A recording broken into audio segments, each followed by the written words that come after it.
नमस्कार, मैं सरोज ननीवाल, सहायक आचार्य समाजशास्त्र, राजकीय महिला पीजी महाविद्यालय झुंझुनू।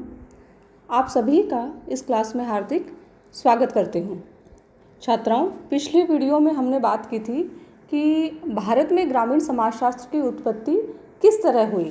तो भारत में ग्रामीण समाजशास्त्र की उत्पत्ति को हमने दो भागों में बांट लिया था। पहला कि स्वतंत्रता से पूर्व भारत में ग्रामीण समाजशास्त्र का विकास, जिसकी चर्चा हम लोग पिछले वीडियो में कर चुके हैं, और आज हम बात करेंगे कि स्वतंत्रता के पश्चात भारत में ग्रामीण समाजशास्त्र का विकास किस प्रकार से हुआ।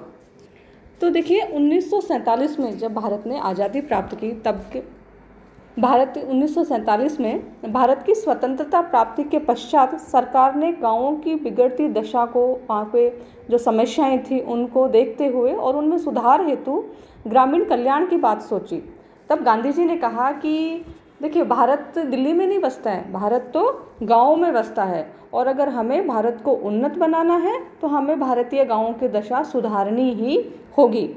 इसीलिए भारत सरकार ने ग्रामीण पुनर्निर्माण हेतु विभिन्न प्रकार की योजनाएं चलाई, जिसमें सामुदायिक विकास योजना का नाम हम रख सकते हैं, पंचवर्षीय योजनाएं थी, समन्वित ग्रामीण विकास कार्यक्रम, सहकारिता, भूदान आदि कल्याणकारी योजनाएं उस वक्त आरंभ की गई थी, जिनके माध्यम से ग्रामीण पुनर्निर्माण का प्रयास किया गया। पिछले वर्षों में समाज वैज्ञानिकों ने ग्रामीण समस्याओं, संबंधों, परिवर्तन आदि से संबंधित अध्ययन किए हैं, जिनके परिणाम स्वरूप अनेक नवीन अवधारणाओं का भी प्रतिपादन हुआ। जैसे डॉक्टर एम एन श्रीनिवास ने अध्ययन किए, मैसूर के गांवों का उन्होंने अध्ययन किया, और उन्होंने जब अध्ययन किया तो उन्होंने 3 नई अवधारणाएं बताई कि संस्कृतिकरण, पश्चिमीकरण और प्रभु जाति। अब आप लोगों के एग्जाम्स में बहुत बार ये प्रश्न पूछे जाते हैं कि संस्कृतिकरण की अवधारणा क्या है, या संस्कृतिकरण की अवधारणा का प्रतिपादन किसने किया। इसलिए जो अब अपन आगे जाकर के जिन अवधारणाओं की चर्चा करेंगे, ये एग्ज़ाम की दृष्टि से बहुत ही महत्वपूर्ण हो जाती हैं। आप लोगों के एग्ज़ाम्स में हर बार पूछा जाता है, 2-3 नंबर के इसमें क्वेश्चंस आते हैं कि संस्कृतिकरण की अवधारणा किसने दी, या फिर पश्चिमीकरण की अवधारणा किसने दी, या फिर प्रभु जाति की अवधारणा किसने दी, या कुलीनीकरण की अवधारणा किसने दी, वृहत परंपराएं क्या हैं, सार्वभौमिकरण और स्थानीयकरण क्या हैं, और ये अवधारणाएं किसके द्वारा प्रतिपादित की गई। तो अब अपन बात करेंगे कि एम एन जो श्रीनिवास थे, उन्होंने 3 अवधारणाएं दी, संस्कृतिकरण, पश्चिमीकरण और प्रभु जाति। इसी के अंतर्गत अपन बात करेंगे डॉक्टर नर्मदेश्वर प्रसाद, इन्होंने कुलीनीकरण की अवधारणा का प्रतिपादन किया।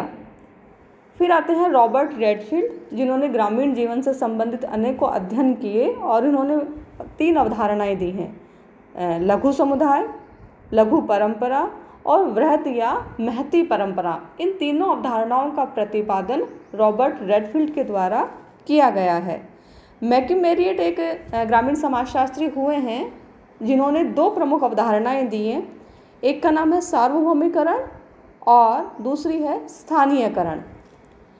तो विभिन्न विद्वानों के द्वारा ग्रामीण समाज से संबंधित अनेक पुस्तकों एवं लेखों का सृजन भी किया गया है।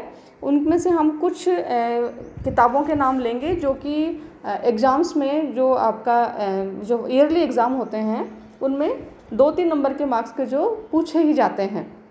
तो उसमें हम बात कर लेंगे। जैसे एस.सी. दुबे के द्वारा लिखी गई पुस्तक का नाम है Indian village.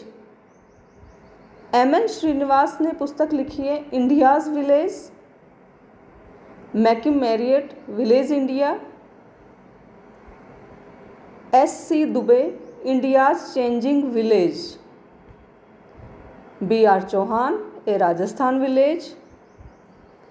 M N Srinivas remembered village, जो कि बहुत ही महत्वपूर्ण कृति है इनकी। A.R. Desai rural sociology in India. तो ये कुछ पुस्तकें थीं जिनका लेखन जो है वो विभिन्न ग्रामीण समाजशास्त्री जो थे उनके द्वारा किया गया।